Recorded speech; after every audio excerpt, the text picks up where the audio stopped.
Yo, what it do, everybody, man? Welcome back to the 11:30 podcast, Talk Pro Wrestling. What's good? Y'all already know what it is. It's your man Dre, aka Dre on Wheels, man. It's Saturday.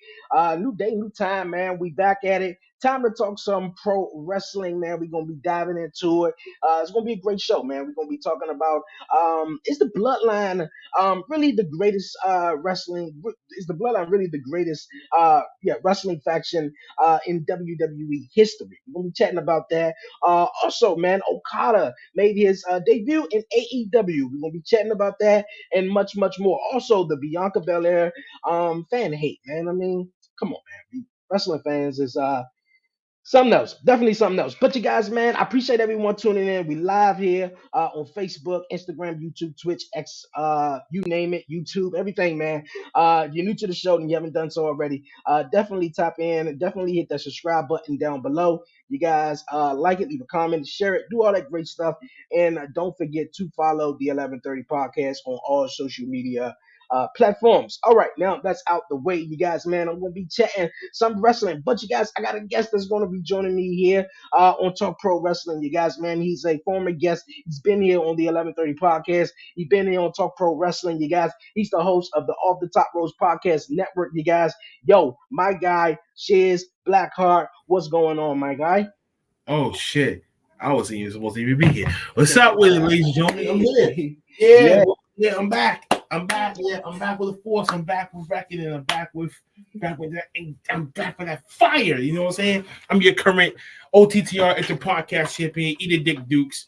I'll deal with you at WrestleMania time. But needless to say, I'm back with it. What's up, Dre? Hey, we appreciate it, my guy. Yeah, man, this was sort of a last minute thing, man. And after the conversation we had a couple of weeks ago, and I was like, and also, you came back on Commission Talk. I was like, I ain't have my man on, and really haven't got his thoughts on, especially when it's Commission Talk. It's all four of us, going through everything. So I wanted to chop it up with you real fast, and also, man, like I said, you're the host of the Off the Top Ropes Podcast Network. You got the Blackheart Charlie Angels coming up at 4 p.m. and as well as the Wrestling Asylum on the Off the Top Ropes Podcast Network. So definitely subscribe to them and check the ladies and the fellas out. All right, we're gonna hop into some topics real fast though.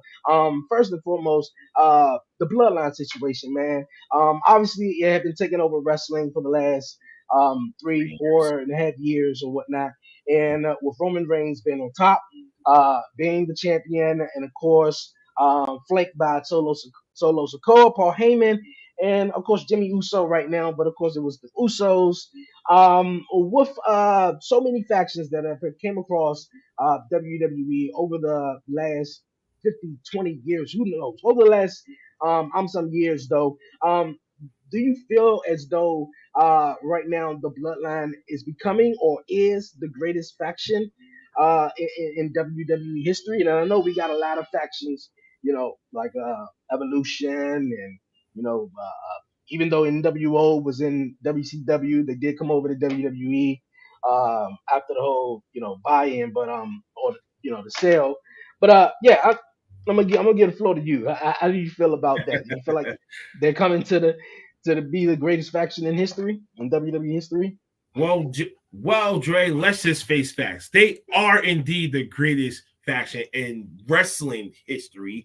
They are one, not the, but they are becoming one of the greatest Samoan dynasties, which is once in a lifetime. So we got to underline that, once in a lifetime. We're never going to see another Samoan dynasty coming out for like another 150, maybe 200 fucking years if we keep this thing up. And then the more that they grow, the more it's just going to keep continuing and it's going to evolve to where all promotions are going to start having say like a faction of Samoan wrestlers. Shit, check out GCW, with Jacob Fatu and ZD Tonga and stuff like that. So they're doing their thing at the tag team over there. There's so many tag teams. There's so many Samoan wrestlers all over the planet.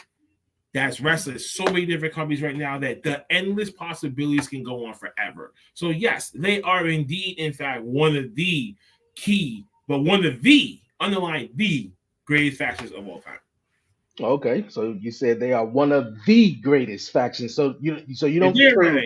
I'm saying that. Okay. If it walks like a dog, smell like a dog, and act like a dog, what is it? It's a fucking duck. So Yeah. I'm going to put it as that. You're right. You're right. Hey, look here, and I feel as well because, like I said, we had evolution. I grew up, I came into wrestling in 98, 98, 99, and of course, you had you had the DX and you had the Nation of Domination and you had so many of these groups and of course Nation of Domination, these guys were just formed together and more so of a bond and a connection, and they were boys and they went out there and did their thing, and DX and with Triple H and Shawn Michaels and being over the top with it and with the comedy and stuff, and to even evolution. I think with the bloodline itself, with Roman Reigns is becoming, being the longest, champion in modern day history, and flanked by, one of the greatest managers and of all time, which he's going into the Hall of Fame at WrestleMania, the Hall of Fame this year. And with the greatest tag team, the Usos, though. But I think also because I seen something on social media actually not too long ago, and I don't even think the question is because the question I'm about to ask you is, do you feel like at one point, with everything that's going on SmackDown, because the bloodline is literally taking up majority of the time, and you get a little bit less wrestling and more talking with promos, though. Do you feel like SmackDown would eventually, in a way, go to 3 hours, or they should utilize this storyline on Monday Night Raw so that the bloodline could have a little bit more time with it, though? That's preposterous to even extend SmackDown to 3 hours. That is the most egregious idea that's even brought to the table. We don't need 3 hours. We already got 3 hours on Raw. Try to utilize the 3 hours to incorporate the story of the bloodline and propel it forward. But I think in this case, here is the tricky part about this: the Seth Rollins angle in this whole entire ordeal. They're trying to keep Seth Rollins' storyline separate. So when he be on Raw, he's focused on Drew. When he focused on SmackDown, that's all Cody and Bloodline and that whole shtick, and the whole Civil War storyline, the Infinity War storyline that's over there, and that type of stuff. So once that got intertwined, it's getting complicated because now we're in the tangle. Now in order for us to untangle this whole entire thing, we gotta get the tag team match first, which was talked about last night on SmackDown. Now, for people that's complaining that these segments is taking up too much fucking time, grow some fucking nuts. You understand what company that you are watching, that majority of the goddamn time is gonna be 60% segments and talking and 40% wrestling, and that's the way that been forever, and you guys have to eat shit for it for so many years. Why complain about it yet? Now, well, we're only 2 weeks away from these storylines to be unfolded. We finally get what the fuck we've been waiting for after a year. Stop bitching and just enjoy it. Exactly, and the reason why I brought up that is because that majority of the biggest moments in wrestling were moments. They really had nothing to do with wrestling itself. Now, yes, it's some great wrestling matches out there, and of course, some of us fans got into wrestling, are big fans of wrestling because of a specific match, and some of us are the biggest fans because of biggest moments. Now, that's why I asked that, because the bloodline is has provided moments and moments after moments. Then yeah, for a Who little can while. forget Uzi, for crying out fucking loud? And y'all people was buying up those damn t-shirts. You was buying up whatever t-shirts that was displayed that made it hot. They made those t-shirt sales skyrocket for those 3 years. You cannot knock the hustle, as Jay-Z and Mary J. Blige had once said. So as far as people want to be complaining about it, you guys were spending your money on it. You guys were still spending your money on buying these tickets to sit in those seats to be just to see him talk. Stop bitching. Hey, shout out to my guy Slim though. I don't know if you see the comment, Black Rock. My Once you guy. do less and you receive more, you're gonna stick to that formula. You know what I mean? Once you do more and if you get back less, you feel underappreciated. You're right. You're right. Shout out to Shane Taylor though. I had him on the podcast before. My guy said he thought I was interviewing Shane Taylor from Ring of Honor. I had to take a double look though. I appreciate that, gang, but I am not him. Shout out to Shane Taylor. I had on the After Dark Yes. show a few years back.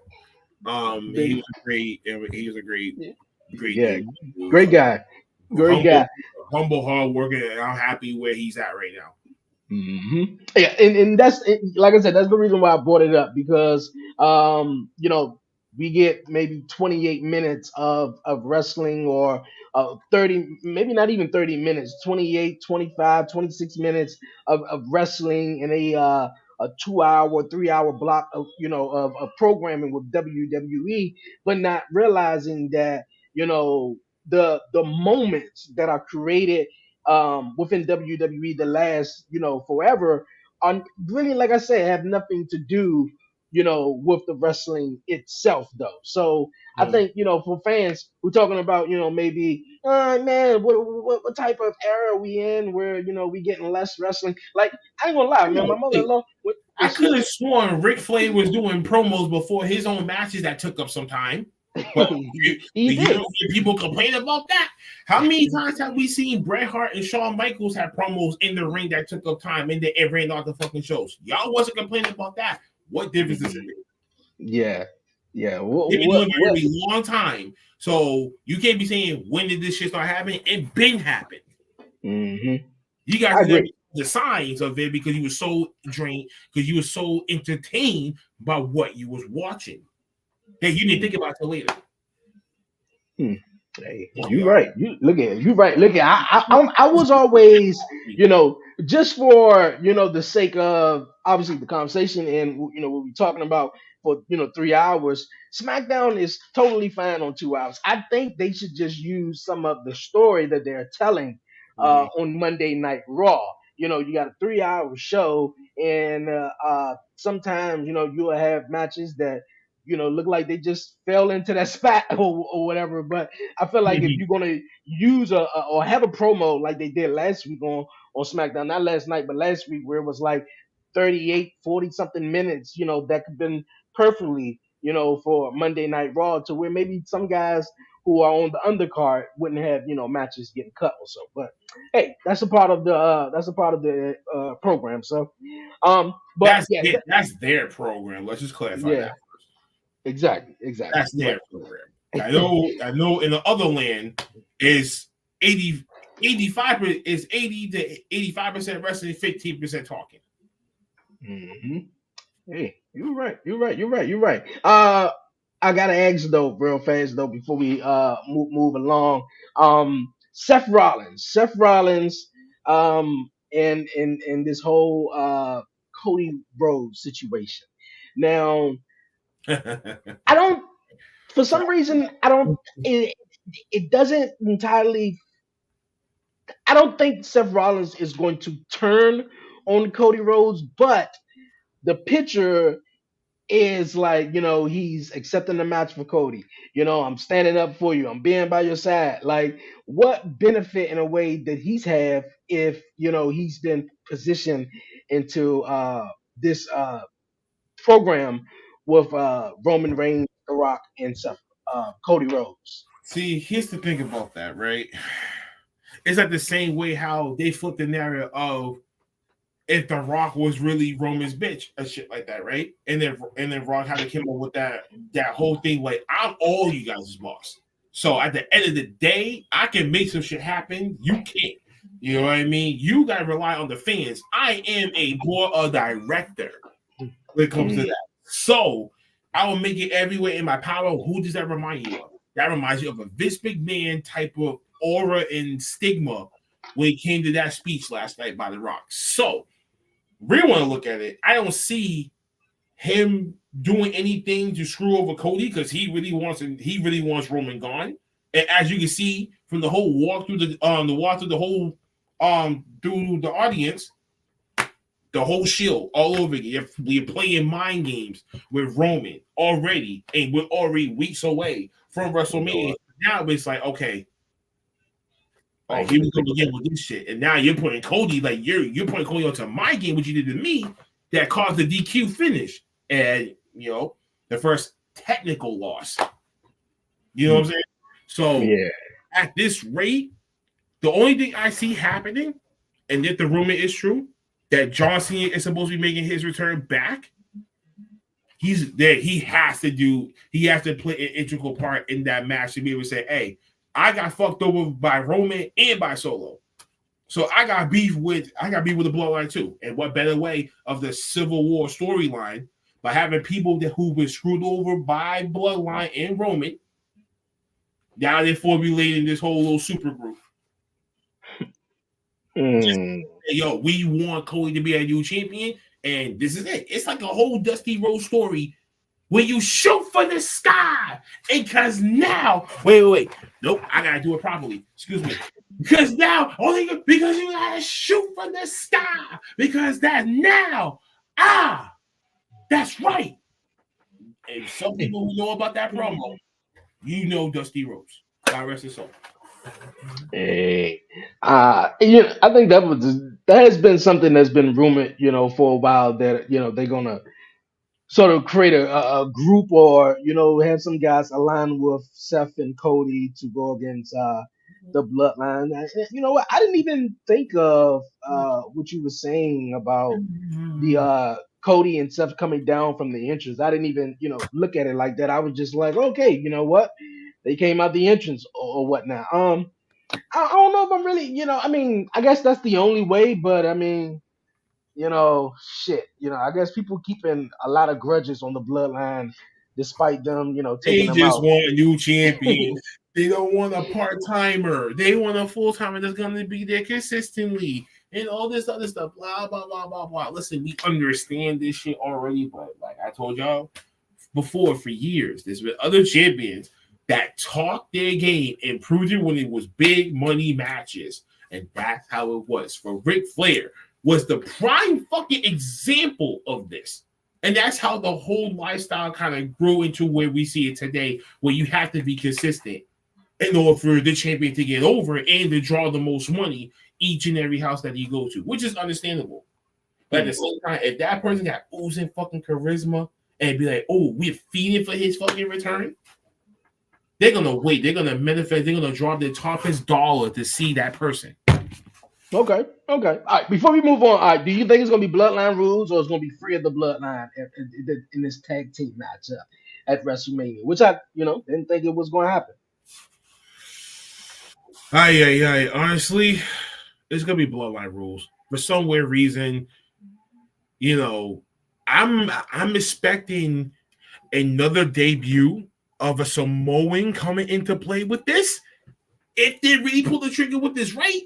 Oh, I can see this thing happening. John Cena could get in, this is going to be the central ask of night one, technically. So Seth's going to be playing double duty, I guess, if he's wrestling night one and night two, or he's wrestling in, consecutive. But who knows about that? But in this case, it's going to be a Bloodline rule. They're going to stack the whole deck against Cody. Ring the bell, restart the match, everything, blah, blah, blah, everything else, until finally someone's going to have to come out that's going to mollywop the Rock and be boom, and that's mollywop the Rock. and that's where you're going to see, could be Stone Cold, could be John Cena, could be God knows who the fuck, could come back for one night and just be like, you know what, I am the ultimate force. Well, who's going to come out? Well, I mean, just, who you think will come out? Stone Cold could come out one good night. Shit. Yeah, he could. He pop out. I'd be like, oh, shit. It's going the fuck down. Bro, you bring the child back. I think that the only person that I can see mollywopping, like you said, The Rock, is Stone Cold, though. That would be the only, and the I can just picture and imagine the face expression. Like, come on, bro. That The Rock would literally give. He'd just be so shocked that, Austin can still go one more decent little 15-minute match. Throw his ass in there. You know what I mean? Throw his ass in there, man. With Rock and Austin 4 one last time. I'm done with it. Okay. You Listen think one more Reigns? time. Listen You one think more time, folks. my guy Shane Brown said Reigns needs to keep the title until he breaks Hogan record, which is I believe what SummerSlam. SummerSlam or by September Mm, damn, of this man, year. like, So, whew. which means, this man right here, he said this, right? I said it maybe on Warren Show or maybe like the previous week when I was on Commission Talk, I think. And I said, if somehow, some way they make it to that happening, Roman is retiring and he's never coming and he's not coming back. He's going to Hollywood because there's nothing else for him to do. Once you achieve that goal, that's it. There's nothing for him to really to fucking do, and especially with the part-time schedule that he got right now, you're gonna try to have one foot in the Hollywood anyway. And one role, one movie is gonna take you to that promised land and be like, okay.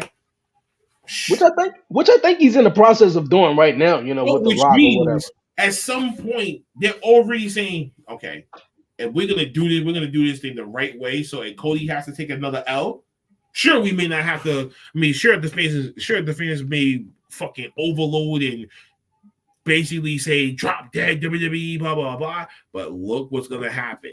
Social media trends is gonna go fucking crazy. All eyes are gonna be on the product again. Mm-hmm. Good or bad press, you're still watching them. Yeah. My man said Jacob Fatu could also be a person like you mentioned, you know, it's gonna be some interference or whatnot.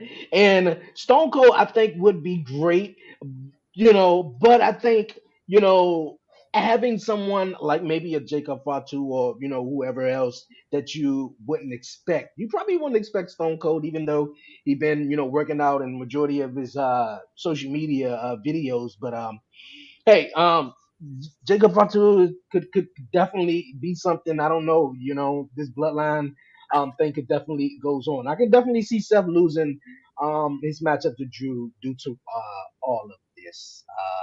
The internet wrestling community would riot if Tama Tenga debuts and stops Cody's story. Mm, Mm, mm, okay. you heard what he That's, said.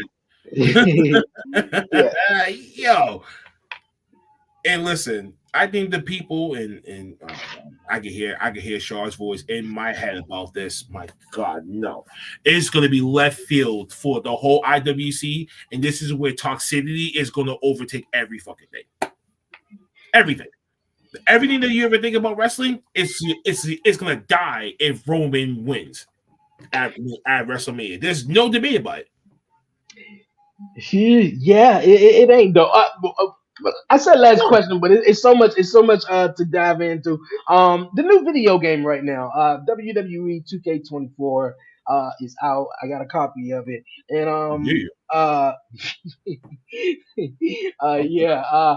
One thing that I thought I wanted to chat about real fast, which I think is interesting, and it probably was a possibility that WWE was going to do it, but just thinking of it now, I don't think so. But in one of the storylines, and I don't want to spoil it though, I think it's the undisputed one of the Marais choices that you go down, and the undisputed one is basically Roman Reigns has been champion for over 1,200 and something days, and you know no one could defeat him. No one could defeat him, so he decides to relinquish the championship. Relinquish the championship. Do you think that would be a thing? Which I don't think so, because no one could be. They even trashed Cody Rhodes and how he tried to finish this story multiple Mm-hmm. times, but never could finish it and never became champion. Which I thought it was hilarious though. But you think it's a possibility that he just may just retire as And champion? it's coming to reality. Yeah. If Samoa Joe can relinquish that Ring of Honor World TV Championship, what the fuck makes you think that he can't? Now I know it would seem far fetched to do because it's a video game compared to actual real Mm, life. What I'm yeah. saying? The writing in the video game is gonna be far different from the writing that we got when we watch TV and stuff like that, right? So if that ever happened in the alternate universe, oh my god, it would be like it would be like 1945, the end of World War II, when the troops are coming back home. Oh my God, yo, that is what I see if that happens. The world would be rejoicing because, oh my God, we don't get to see him anymore. But some of them, they're going to be really pissed Mm. about that because they're going to be like, damn. So no one really suddenly being. So it's like, would Muhammad Ali do it if he would have ran out of people? Probably, depending on age and shit like that, whatever like that. That comes into play later for him. But you know, I don't think in real life, and well, in me and you in our life, I don't see that happening. But in the alternative Yeah, universe where things is yeah. in a way, yeah, I can probably see that happen. Okay, okay. Yeah, like I just said, yeah. I think You it's more just important. said that. I think it's actually I more was like, important for. wait, like, what did he say? I was like, did he? I'm like, no way. Now it made me want to go and actually play this game.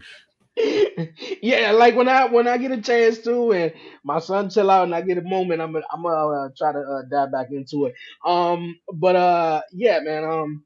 I just think it's the better idea if we have someone to beat him that way. It could be, it'd mean a lot more than him just giving up the Mhm. title and then someone just winning it in a tournament or whatever. But we're gonna move on here on Talk Pro Wrestling. Okay, we're talking about WWE 2K4, 2K24, and it's out right now. A lot of fans are hating on my girl right here, Bianca Belair, man. John Cena announced his top five, favorite women wrestlers of wrestling that he indulged in or enjoy, and Bianca Belair was definitely up there. And a lot of fans having some reaction because of Bianca Belair is on the cover, and it was some racist remarks. I ain't gonna repeat them, but you know. How do you feel about this, and why can't my girl Bianca Belair just Okay, have her moment, all to right. shine? So let's just get something completely clear, right? All right. So if you guys haven't checked out Buzzing with Marlo yesterday, um, we didn't even we didn't even know that that was even happening. You know what I mean? So we didn't know nothing about it until maybe like a few hours later about the situation. And this is just classic IWC toxicity shit. Like right here when it comes to this whole Bianca should it be on the cover.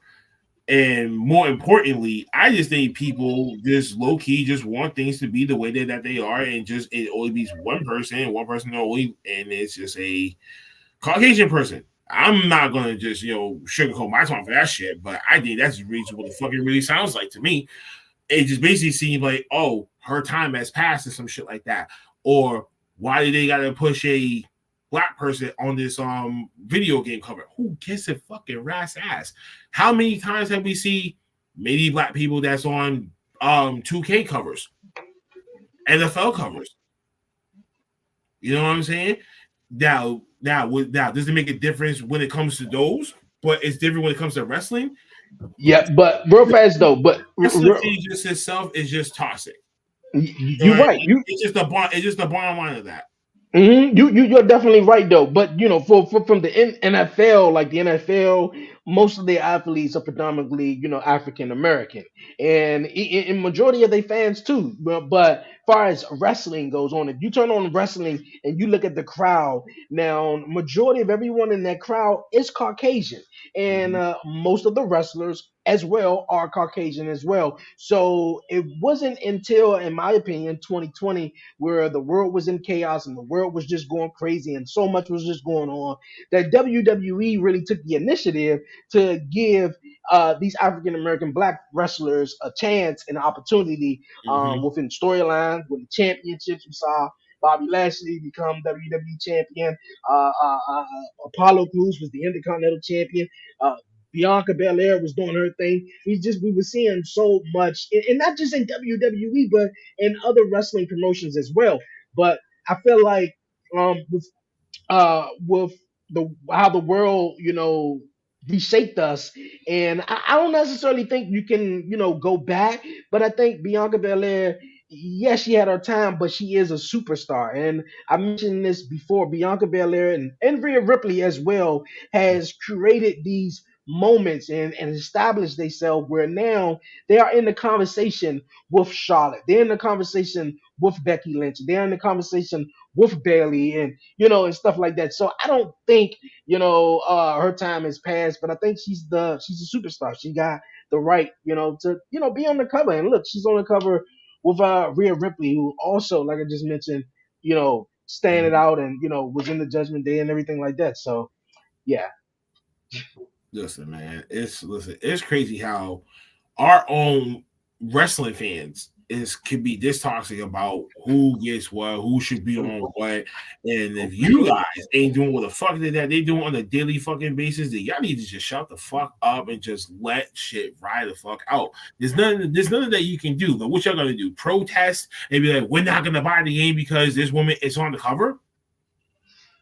How fucking idiotic can you fucking be to really gotta go that far to say we don't want this? This is what tribalism looks like. This is what tribalism fucking looks like, and this is a disgusting look. Right, so you know what I'm saying? So I'm disgusted, and that's the reason why I stay far away from like some of like the social media shit like that now, because it's like, bro, it's like once you're in that world, you have to click up with something, or no one's really going to fuck with you and shit like that. And then I'm like, first of all, take it back to when it was like decades ago, when you had to see people face to face to talk about wrestling and shit like that. Nowadays, you're right on the phone. You can do it right there on the spot. Mm-hmm. It's crazy. Right about that. Shane, no, I did not get the extra. What thing is the season package? Oh, season pass that CM Punk and Jay Cargill is on. But I will though. I will soon though. But I just got the game You don't have for them right in the now. game. No, they don't. They don't initially have them in the game though. You got to get the season pass, and you will get Post Malone. You'll get Jay Cargill. You'll get CM Punk. And you'll get a couple other superstars in it. So, Wow, that's true. yeah. I know. I Definitely, think that's like the whole point of you buying the game, like when it first came out. Like that's why they gave you the whole standard deluxe and whatever that the 40-year WrestleMania thing, some shit like that, right? Yes. And Yeah, I'm speaking like, of that, come on, B. one last thing about the video game, the WrestleMania 40 years is cool. I just don't, like the whole. Just let me play through it, and but the whole step from step reading, oh, do this, do that, do this, do that, and do this, do that. And then I remember a couple of years ago, one of the games where the cutscenes, instead of showing the actual footage from the match, they did the actual gameplay, that was, actually in the match though. But hey, it's all cool though. Cool game though. Cool game. Yes, Rocky Johnson and Tony Atlas. Yes, first black tag team champions. I do remember that. I do remember that. Yeah, I got the pass, but I didn't get the. Oh, okay. All right. Man, yeah, man. Internet wrestling fans are definitely crazy. Okay. We're gonna move on, you guys, here on the podcast. I mentioned AEW in this past week, man. I'm digging the new graphics though. Somebody mentioned they don't like it because of it reminds them of the NXT 2.0. But yep. I like it. I think it's it's bright, stand out. It's just something different though. But during the broadcast, Um, oh good. listen, it kind of gave me the NXT 2.0 vibe too. Like, I mean, like, I'm not saying I'm sorry. Like, I'm not like with it. It's just more just like they're trying to keep that balance. Like, they want to have their own identity, but they need to be flashy enough to be able to get people's like to make it more family friendly oriented. It's not just about the old crazed out, wrestling fans and shit like that. That like say that's far into the indie. I think they really want the kids now that actually have like a great time, that great feel, and kids are the money makers. The parents are the money makers. So you attract the kids, you get the parents. You know what I mean? So this whole kind of like change the environment up and shit like that, make it more family friendly and safer for the audience and stuff like that. It's a great move for them. It's trying to show its professionalism and trying to up their game and be able to say, yeah, we may be the number 2 league, but we gotta be able to polish our game as well from our previous mistakes. So I can give them a thumbs up for it. Hey man, I dig it. I definitely dig it. And the one thing I give man AEW credit for man is the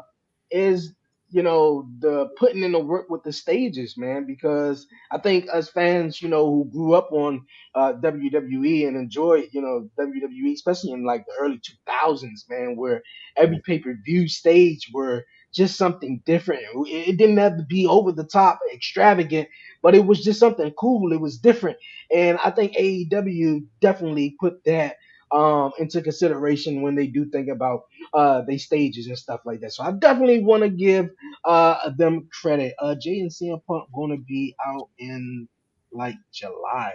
Oh wow. Hmm. That's crazy, man. Damn, you got to wait all that time. Okay, trying to get into AEW just hard. Oh, I guess it's just hard. But AEW, like I mentioned during the broadcast, we seen the debut of Okada, and he joined AEW. Now I want to mention, Oh yeah. I want to mention this. I think we talked about this at one point though. Ice Cube's son, I can't think of his actual O'Shea. name. O'Shea, Oh, yes, he was talking to Chris Van Vliet, Chris. You know what I'm Chris talking about. Van Fleet. Yeah, yes. And he was talking about AEW and how AEW present these wrestlers, man, that you may have never heard of though. But which I think AEW would which I like AEW for, because if the guys if I did not heard of, they definitely will give me spotlight or whatever. But guys you may not heard of, such as like an Okada or someone else though. If you're not a big New Japan follower or anything like that. Or And anyone that's watching like the independent scene or something like that. there you go. There you go. And he mentioned how AEW lacks a little bit of introducing some of these wrestlers that you're not familiar with. And of course, a lot of people who are big independent or indie wrestling fans or follow New Japan Wrestling or something like that, you're aware of Okada. You know who he is. All the people who pop, but the people who didn't, and it was like, okay, who's this guy? How do you feel about? Do you think AEW should provide more in-depth details of who this guy is, what he's done, and now he's coming over to AEW? Um, honestly, I think it's just basically just the fans that AEW are like, that's been like the solid fan base for years that have been coming from different companies, different promotions that know about these indie darlings and stuff like that, and people that's been working overseas for decades and stuff. So those would be the only like real concrete fans that people will recognize. I do agree with O'Shea. I think what WWE tries to do is try to give a little bit of their background while they're doing like they're like like their startup matches, and you know what I'm saying, like like give like a little like background and vignettes for their newly debuted guys, so at least the fans can get a little bit of background to this wrestler, to their character. So based on that person, you can like basically just go on your own time and do research and shit like that, and you find out more, and then it's going to make you want to do research to find out more about that wrestler. So I think basically what he's trying to just to basically illustrate is for like a random stranger that know nothing about wrestling, right? And walks up to you and be like, hey, what's this wrestling thing that I've been hearing about? And you and me try to break it down for him. It's like that's what he's trying to illustrate. It's like, help me illustrate who these guys are and why am I supposed to care for them? Because if you stumble upon watching TV on your own time, right, and you stumble upon it, you be like, okay, who is this guy? Who is that lady? Who is this person? You know what I'm saying? Those are questions that sometimes, if you're brand new, you're not gonna know right away. For sure. Unless you have someone in the wrestling industry that knows, or depending on like something may attract to you, may go back and be okay, what happened the previous week? And that's how you gain the knowledge of that person. So I do agree with O'Shea to a certain extent. Okay, do you excuse me? Do you agree with this comment though? I mean, of course, New Japan has some amazing wrestlers though, but you're not a fan if you don't know these wrestlers. I don't think that's possible. Because even for me before, I didn't know who the fuck Tanahashi was until when I got older. And he's been around since apparently when I was a kid. You know what I mean? I didn't know who the fuck Okada was. I didn't know who Naito was until when I was playing New Japan Pro Wrestling video games and only to find out about these guys. You know what I mean? So it didn't make me a fan. It made me a fan of the product because it was something that me personally, had never gotten used to. We got used to one atmosphere of wrestling. So when you look at wrestling overseas, like in Japan, Russia, Germany and shit like that, the styles is different. The fans is different. How they treat the wrestlers is different. So we might never know how another company's legacy is dependent on some people. And I basically blame television because if television would have more access to foreign networks and stuff like that back then, we probably would have knew about them when we was growing up. Hey, you're right about that. You're so right about that. And I want to say kind of like today too. I mean, they are on Access TV, I believe, right after Yeah, TNA. right after TNA. Yeah, so if you got I was Access going to say TV, Impact. Damn, that's yeah, fucked. yeah, man. Like so, I'm still getting used to that. I'm still getting used to that shit too. hey, man. Yeah, of course they got some amazing wrestlers. I don't think you're not just a fan if you don't know these wrestlers. You just if you're unfamiliar with them, you just hey, I you mean, just you need might. some I mean, you catching might up be. on. You might be a fan of maybe like if you watch it as a first time, you may be a fan of maybe like the wrestling style, and then maybe someone may attract you based on gimmick and personality and charisma and stuff like that. That's how you get fans to be gravitated to that wrestler in the first place. Hmm. So you gotta crawl before you walk. I should say. What you think about that spot that took place at Revolution with Darby Allin? Dumbass move. Dumbass move, but I understand he's there. Yeah, He's Jeff Hardy slash Sting and shit. And I'm just like, my God. he acted like it was his last match. I'm like, bro, he's gonna be in the fucking wheelchair, man. Like that boy is gonna be in the goddamn fucking wheelchair, and we're gonna be like, well, we should have seen this shit coming. I'm like, well, what the fuck do you expect in that pay-per-views, nonetheless? But this is Darby Allin that who may just do it on a nightly basis anyway, because he does it in the indies too. Mm, You know what I man, mean? So let's not forget that. yeah, I don't see him having too much of a future, man. Going for 10 years, from now, maybe not even 5.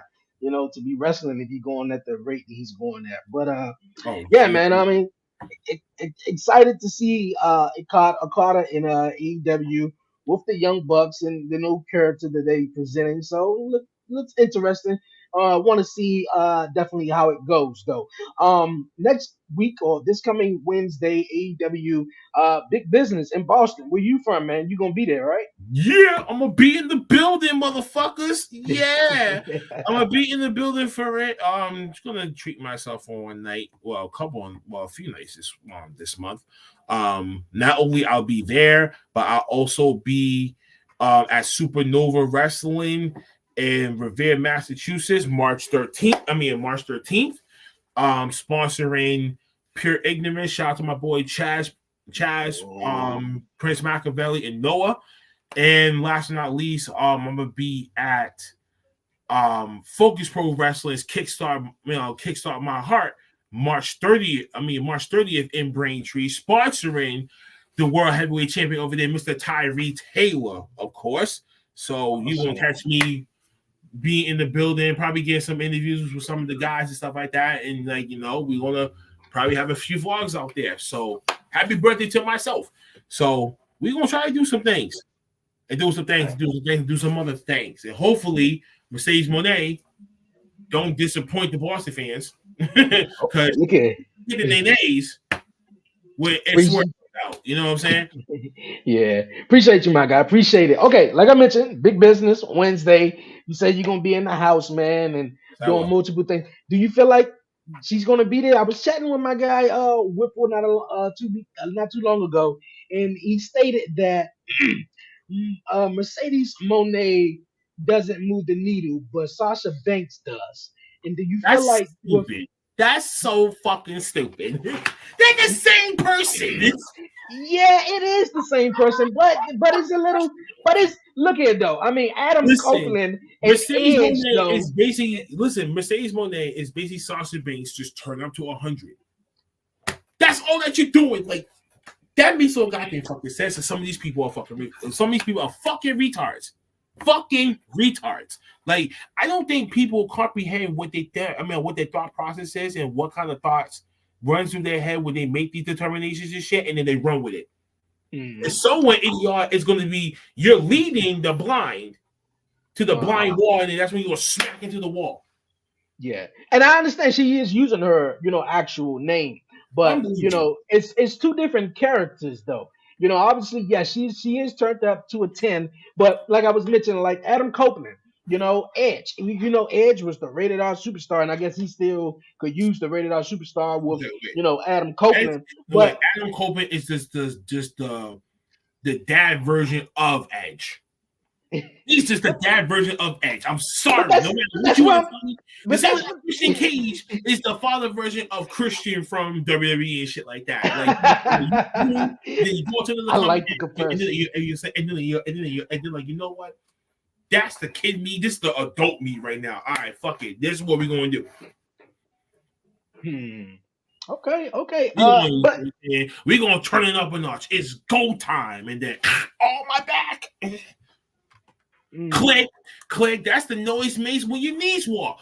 Click, click, click, click. Yeah. Sorry, CM Punk. I had to steal your joke. But yeah, I get that though. I mean, they turned up, to a 10. You said, Edge is Adam Copeland is more so the dad version of Edge though. But it's two different sort of characters they playing. Yes, it's the actual person is the same, person though. But I think, Mercedes Monet haven't really had it. Maybe she haven't had the opportunities or so, who knows? But I don't think she have really had the if it wasn't for her injury, she would have been trailblazing the scene right now. Okay. To where we would have a conversation being like, it was either Rhea or Mercedes should have been the number one of the Pro Wrestling Insiders top 250 that they released. She would have been up there. And she, you know what I'm saying? If it wasn't for her injury. Fair to say. Okay. So you feel like she's gonna make an impact, or I mean, come on, folks. Am I lying or what? I don't know. I mean, I don't want to say you lying though, but I feel like it just wasn't that impactful. Maybe because I guess she didn't have the company behind her. But I don't know. We're gonna have to see though. I definitely think that she's gonna come to AEW. But I mean, like, let's see where it goes. I don't know. I don't know. I mean, obviously, a lot of fans were gonna pop up at AEW, gonna get that bag real quick for a few years, and maybe if things calm down, she'll make a return, and then y'all gonna be like, "Oh my God, hell froze over again." This is what happens. Everything comes in full fucking circle, ladies and gentlemen. That's all the fucking happens. Okay.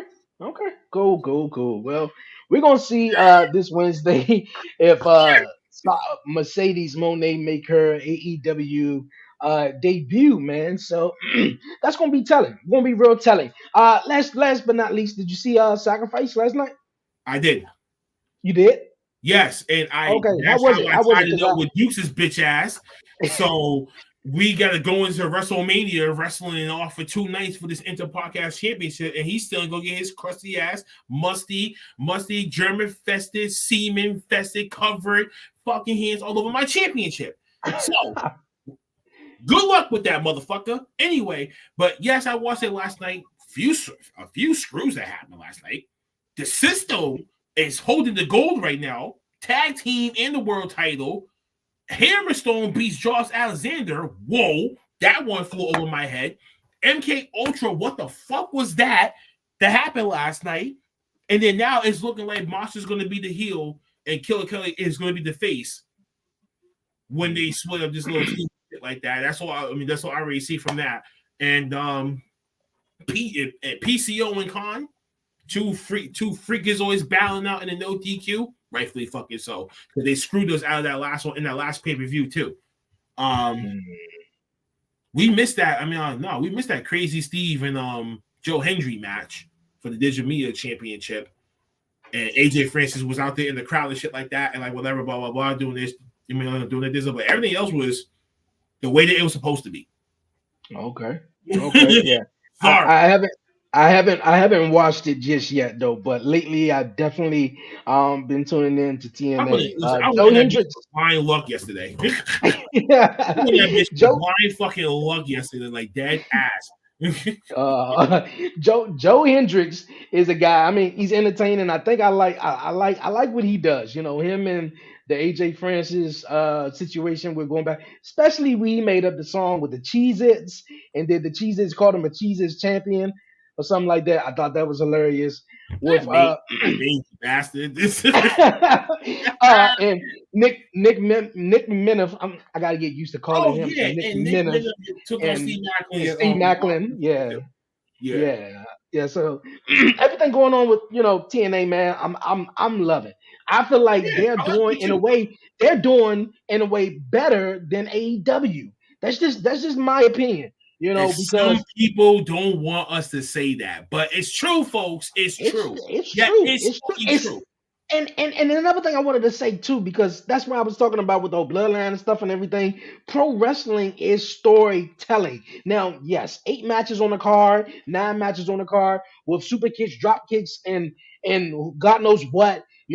Every single match it's okay for if that's your cup of tea. But I like some storytelling, some stories, and that's what TNA still does, though. So with throughout their matches, it's not just a bunch of crazy shit. Sometimes it could be, and it was, but I feel like they're on a new look, on a new path, and what they're doing is doing a little bit more storytelling than AEW. Yeah, and they're a little more consistent now. If we could get them on a bigger network, that could do wonders for them.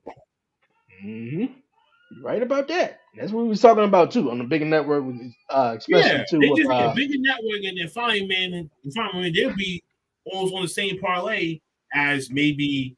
I don't know what NWA, what their rates is doing right now. Now that they're on the CW right now, we still gotta figure that out. We'll give them like a month to figure this shit out, but Okay, man. Look, wrestling is definitely booming again, man, and definitely awesome to be a fan. I appreciate everyone in the comments, man. I'm not gonna hold too much of your time. I know you got Charlie's Angels coming up, and as well as I'm saying Charlie's Angels, man. It's Black Heart Angels. Okay, all right. My bad. And as well as do that shit. the Wrestling Asylum. Before you go, man, any questions, any shout outs, anything you'd like to say?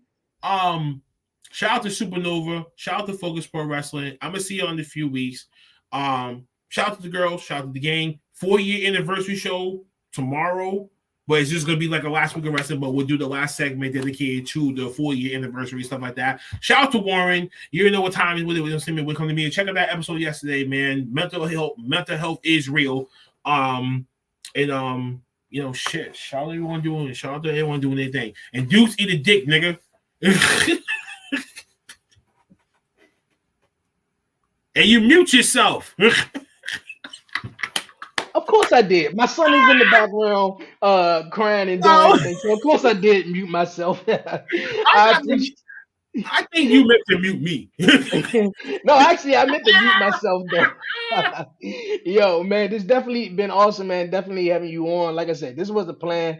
I just said, yo, man, you want to come on and chop it up with me and just chat wrestling. So this been great, man. I appreciate you coming on the show, and everyone definitely make sure you go subscribe to the Off the Top Roads Podcast Network now, man.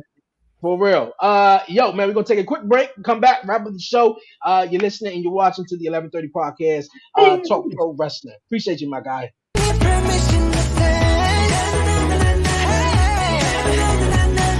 Introducing video podcasts on Spotify. Transform your storytelling into a show everyone With unlimited DVR and personalized recommendations, YouTube TV is live TV reinvented for the 21st century. I prefer some of the earlier centuries, personally. He does. I do. You can start watching YouTube TV right now without having anything installed in your house. But having a technician come would motivate me to clean up, so... You can watch YouTube TV on multiple devices at the same time. Multiple devices? But if we watch different shows in different rooms, we drift apart. I don't want to drift apart from you. I'm so sorry. Try YouTube TV for free. It's everything live TV should be. Yo, man, Blackheart, man, my guy Shiz, appreciate you for coming through here. On the 11:30 podcast, Talk Pro Wrestling, man. Definitely been a great show from chatting, Bloodline, everything going on with the Bloodline and Bianca Belair, man. Yeah, wrestling fans, dog. Why they gotta be hating on my girl Bianca Belair, though, man? All right. Shout out to everyone who definitely came through in the chat. My guy Warren Marlowe, my guy Shane Brown, man. Appreciate you for tuning in on the show. My guy Devin, I had him on last week's episode of Talk Pro Wrestling, the host of the Bloodline Entertainment Network. Definitely go check him out as well. Really great show, really dope show. So shout out to my guy Slim as well from Straight Through the Ropes and my guy Brian B. So thank everyone for tuning in. We live here on X, Twitch, Facebook, YouTube, and Instagram. So for everyone who's watching on every other social media besides YouTube, definitely head over to YouTube and subscribe to the 11:30 podcast, man. I appreciate it a lot. Like it, leave a comment, and share it, and tell a friend about the show as well. If you're watching on Facebook, definitely hit the like button and follow the 11:30 podcast. Follow me on Instagram, TikTok as well too. Trying to get enough followers to go live there. But you guys, man, I ain't gonna keep on rattling on. I'm about to head on out of here. You guys, man, I thank everyone once again for tuning in, and thank everyone for tuning in to the season finale of Beyond 11:30 this past Thursday. The 11:30 podcast show is out right now. If you haven't done so, definitely check that out with amazing guests, Cliff White, who came through on the show, man. Bro, Talk Pro Wrestling. We'll be back next Saturday, you guys. New day, new time. We Saturdays, 3 p.m., 2 p.m. Central, you guys. So definitely tune in and subscribe. Yo, shout out to my guy Shiz. Head over to check out Blackheart Angels, man, on the Off the Top Ropes Podcast Network, followed by the Wrestling Asylum, man. Definitely tune in to both of those shows. Yo, for myself, Dre, aka Dre on Wheels, and my guy Blackheart for tuning in and joining the show. Yo, until next time, I'm out.